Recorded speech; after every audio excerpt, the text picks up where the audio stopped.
हिवाळ्यामध्ये पाणी कमी पिताय, होतायत हे आजार। मंडळी, सध्या हिवाळ्यातील थंड वातावरणामुळे तहान कमी लागतेय ना, त्यामुळे तुम्ही देखील पाणी कमी पिताय ना। पण थांबा, हिवाळ्यात पुरेसे पाणी न पिणाऱ्यांना डिहायड्रेशन होऊ शकते। त्यामुळे शरीराच्या जवळपास बहुतांश अवयवांवर विपरीत परिणाम होतो। रोगप्रतिकारक शक्ती क्षमता कमी होते, किडनीशी संबंधित समस्या उद्भवण्याचा धोका वाढतो। त्यामुळे हिवाळा असला तरीही शरीराला आवश्यक तितके पाणी प्यायला हवे असे तज्ञ सांगतात।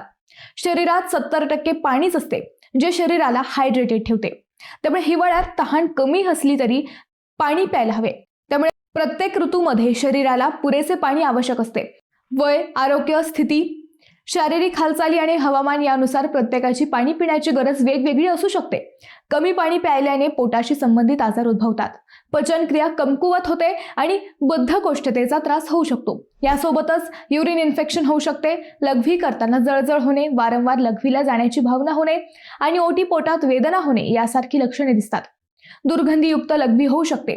कमी पाणी पिल्याने शरीरात डिहायड्रेशन होते, ज्यामुळे तोंडात लाळेचे प्रमाण कमी होऊन बॅक्टेरिया वाढतात। त्यामुळे हिवाळा असला तरी पुरेपूर पाणी घेणे अत्यंत आवश्यक आहे।